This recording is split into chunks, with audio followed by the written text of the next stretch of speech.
Hello guys, how are you? I'm Hardeep Singh. Welcome back to your own YouTube channel. IELTS updates and recent exams. For more updates related to recent IELTS exam writing test topics, listening, reading, practice test, and speaking, you can guesswork. Please, guys, participate in everyday listening and reading practice test to achieve your desired band score in your actual IELTS exam. Please hit the like and subscribe button. Press the bell icon for the upcoming notifications. Don't forget like, subscribe and share my YouTube channel and my Facebook page, IELTS updates and recent exams. Part 1. You are going to hear an orientation talk. First, you have some time to look at questions 1 to 5.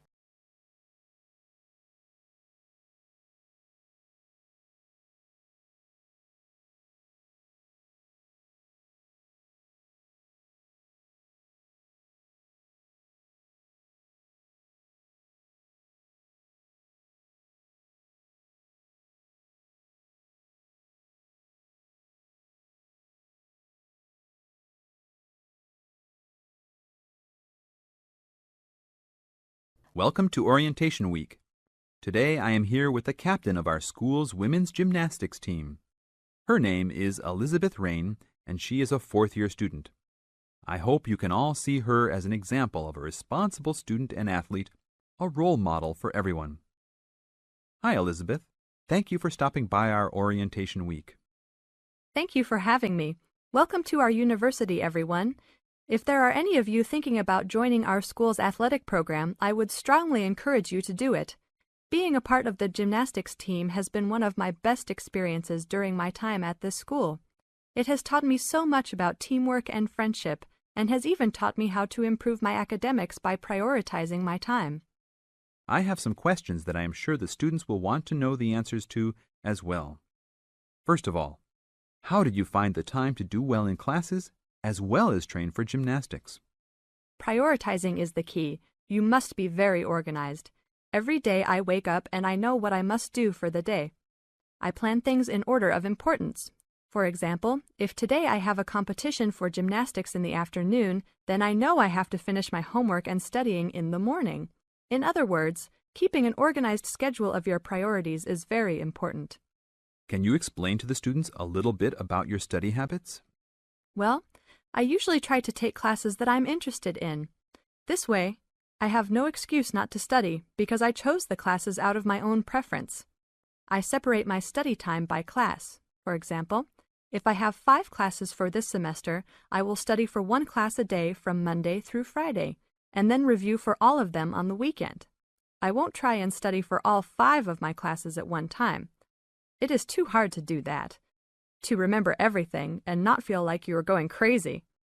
It is very important to focus the time that you set aside for studying. I do not study with the television on. I try to keep away from all distractions, because I find that I learn better that way. But of course, how each individual will study depends on each person. Before you hear the rest of the conversation, you have some time to look at questions 6 to 10.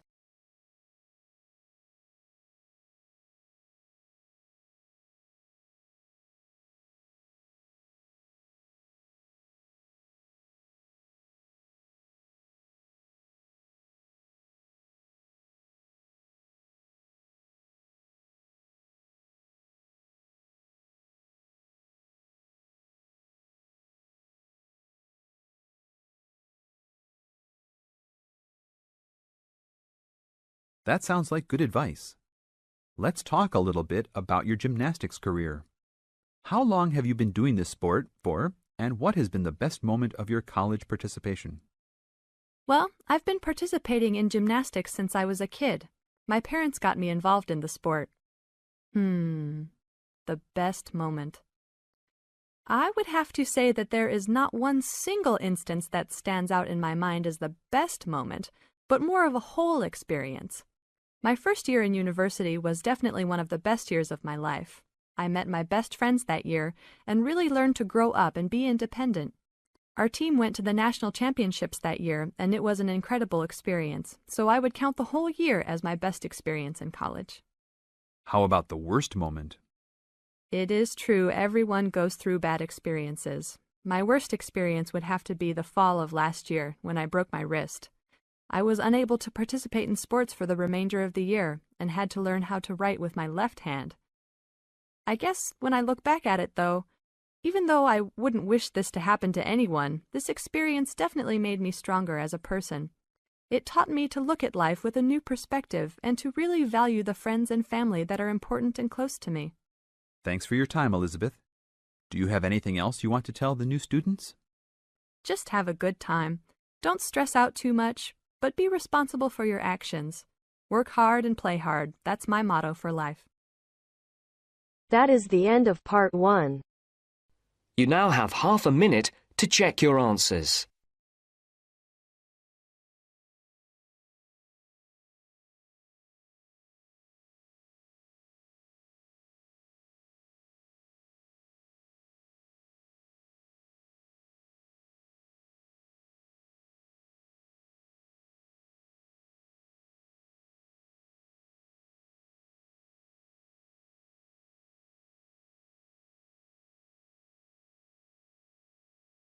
Now turns to part 2. You will hear part of a local radio program about fighting air pollution in Canadian towns. First, you have some time to look at questions 11 to 14.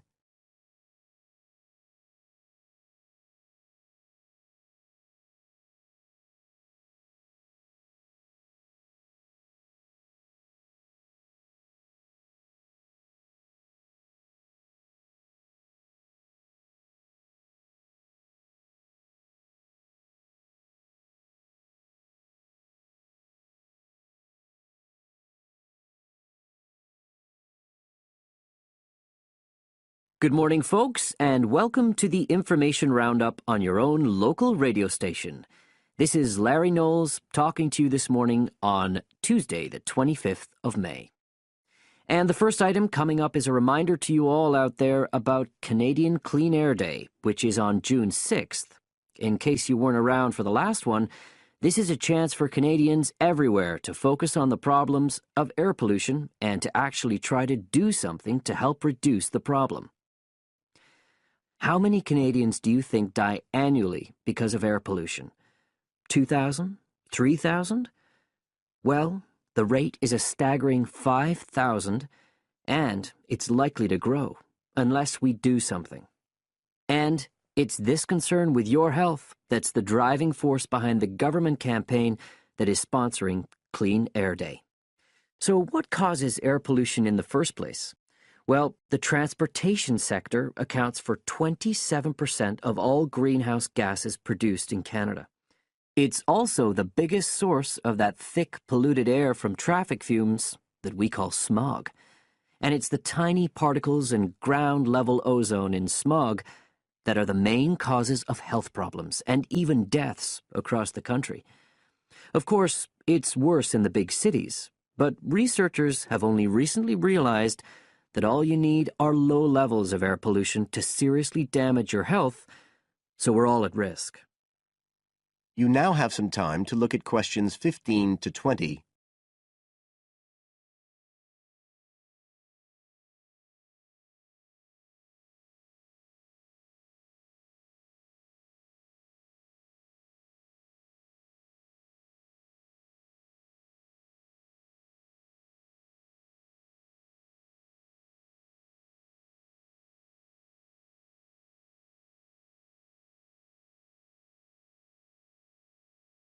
So, what can we do to fight air pollution? Well, it should be pretty obvious by now that the way we get to and from work every day can have a big impact on the air we breathe. So the easiest action you can take on Clean Air Day is to accept what we call the commuter challenge and get to work on foot or by cycling for a change. If you have to use your car, try carpooling and share the drive, or better still, use public transit. If everyone tries this for just one day, you'll be amazed by the difference it can make to the air in our towns and cities. But there's more you can do to improve air quality. For example, you can plant trees. And if you don't have a garden, then you can do your bit in other ways. For instance, Did you know that modern, improved wood stoves can reduce wood smoke by as much as 80 to 90%? So you can make a big difference if you upgrade the appliances you use in your home. The government is also working hard on your behalf to clean up our air. Its priority is to reduce the emissions that cause smog, and they have clear plans to get there. Last year, Canada and the United States agreed to reduce emissions on both sides of the border between the two countries, and they plan to reach their targets in the next few years. The government's also taking action to get cleaner fuels.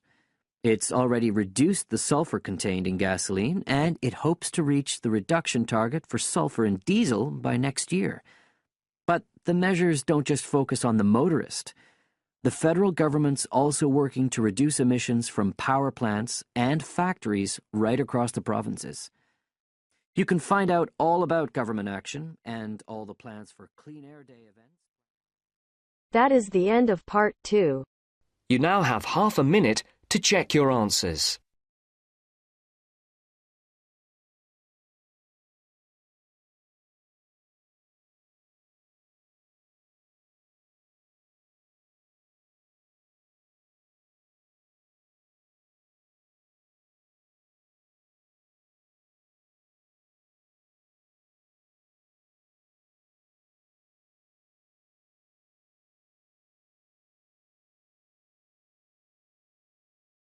Now turns to part 3.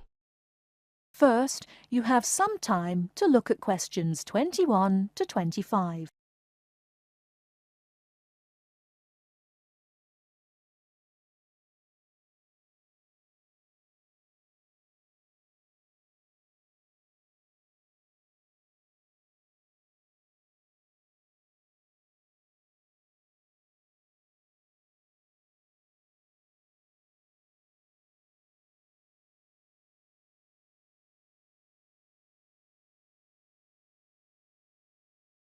Good morning, Mr. Thompson.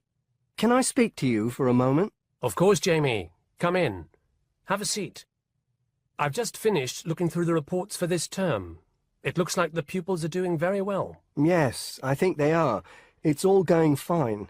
So, Jamie, what's on your mind? Well, I've been thinking about next month's camping trip, the one for Year 10. Yes, we've got it scheduled for the 23rd to the 26th, if I'm not mistaken. Actually, I think it's the 24th to the 27th. Let's just check. Oh, right. Yes, you're right. So... Well, I've been thinking about how we might possibly make this year's event even better than last year's. Not that last year's wasn't great, but... Suggestions for improvement are always welcome, Jamie. So, what have you been thinking about? Well, to tell the truth, I wasn't completely happy with the camp we used last year. It was rather small, and I didn't feel that the grounds were particularly well kept. Go on. I did some searching, and I think I found the perfect spot. It's called Shepton Meadows, and... Is that the campsite in the Lake District? No, actually it's just outside Carlisle. It's a huge site, and it's on a lovely lake, Lake Brant, I believe it's called. Half the site is forested, and the rest, the actual camping area, is grassy. For kids that rarely get to see anything more than concrete, it's ideal. And the facilities are amazing. There's a basketball court, a large pool, and a football pitch. There are well-marked trails through the forest for hiking, and the lake is there for swimming and other water sports. I believe there's even a lifeguard service. That sounds like it might suit our purposes perfectly. Did you happen to find out about availability and cost? Yes, as a matter of fact, I did. I called them yesterday evening, and there are plenty of spots available. And because we're a non-profit organization, they said they would give me a reduction in the price. If I remember correctly, we paid £5 a head last year. Yes, per night, right? Yes, each child paid £10 for the 2 nights. Well, at this campsite, it's only £4 per night. And they told me that if we had over 50 children, which we do, they could give us a further 10% off. That's very reasonable, isn't it? Well, from what you've told me, I think we should probably go ahead and book. Excellent. I'm sure the children will love it. I'm sure they will. Before you hear the rest of the talk, you have some time to look at questions 26 to 30.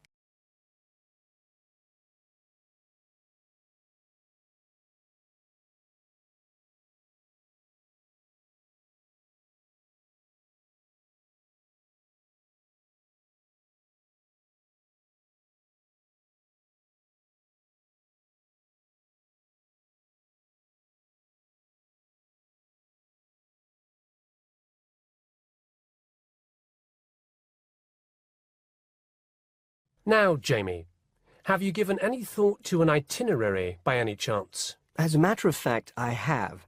Wait 1 second. Yes, here it is. I've made a few notes. Okay, so, now, these are just ideas, of course. Yes, go on. Let's hear what you've got. Right. We time it so that we arrive at the camp around 7 on Friday evening. It'll still be light then, and we'll have plenty of time to set up camp and get ourselves settled in. At 8, we could have a barbecue, you know, hamburgers and hot dogs, something that's nice and easy to prepare. And that children love. Yes. Then, lights out would be at 9:30, so the children will get a good night's sleep and be up bright and early at 7 on Saturday morning. Breakfast would be at 7:30, an hour's hiking from 8 till 9, and then a couple of hours at the lake. That would take us up to 11. I think that an hour of free time would then be in order. Let them have a chance to explore a bit on their own, you know? Yes, great idea. And then? Let's see, a picnic lunch at 12, and then sports in the afternoon till 4. Another swim until 5, and then supper. After clean-up, around 6:30, we could have a talk-back session, where the children get a chance to discuss their day and anything else they might have on their minds. Then a campfire and sing-along at 8, back to the tents at 9:30, and, well, that takes care of Saturday. Excellent, excellent. That would certainly keep them busy. What about Sunday? Sunday, right. As on Saturday, same wake-up and breakfast times, and then I thought we could go on a bit of a day trip. There are some caves about an hour's walk from the camp, which I thought the children might find interesting. We could leave at 8, which would mean we'd get to the caves at 9. They could explore for a couple of hours, and we'd head back at 11. 12 o'clock would see us back at the meadows. An hour's swim, and then lunch at 1. Then we could have organized games in the afternoon until supper at 5. It would take us an hour to clean up our sites and pack up. We'd be on the buses at 6 and all set to head back into the city. Well now, you've certainly put a lot of thought into this, Jamie, and it's paid off. I think it sounds wonderful. I can't think of a thing that needs to be changed. Let's go for it. Brilliant. I'll get the itinerary printed up and put it up on the notice board this afternoon. That is the end of part 3. You now have half a minute to check your answers.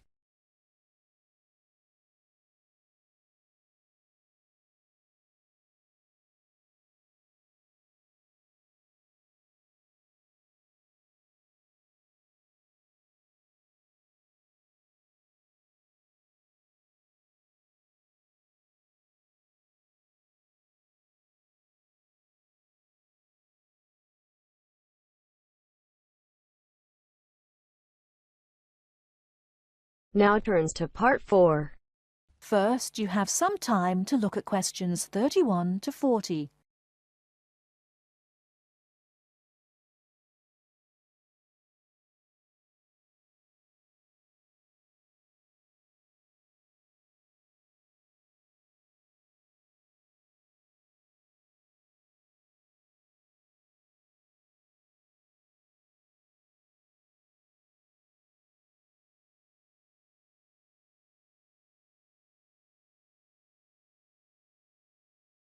Well, it's the beginning of the digital age, and technology is all set to completely revolutionize the way we watch TV, videos and DVDs and play computer games at home. Here to tell us more about how we will be spending our leisure time at home in future is Anna Zabel. Hello. Yes, there will be huge changes in the way we use television, radio and new media in future. By this, I mean we will be able to do what we want, where we want, and when we want. The result is that our homes will increasingly become home theatres, and all our entertainment at home will be available at the touch of a button. Now, most home entertainment these days is delivered over wires, but this is changing thanks to high-speed broadband. Downloading will become easier, and studios will eventually release movies, songs, and video games directly to the consumer. So, for example, instead of a film opening on the big screen and eventually appearing on television, video, and the internet, it can appear in all formats at once. This means that we will have more choice and control over the media we use. So, how will we use this media in our homes in future? There will be big changes in how we watch video and television.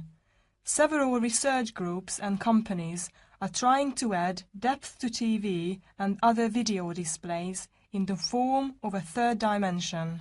So television and video screens will have depth. What do you mean by depth exactly? Do you mean 3D, like a hologram? That's right.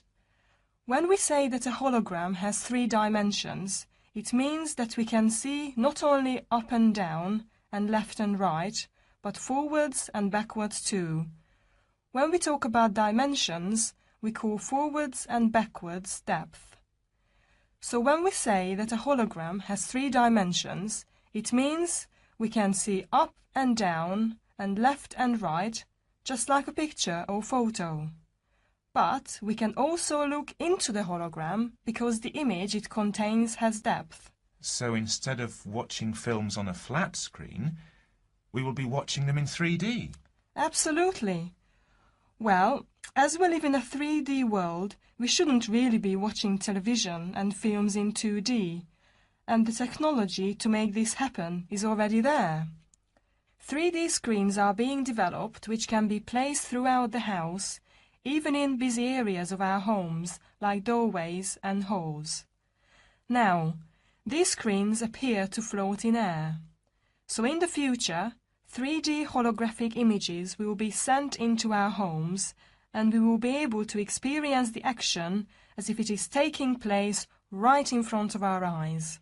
So, the action won't just look real, it will be real. Incredible! How does this technology work?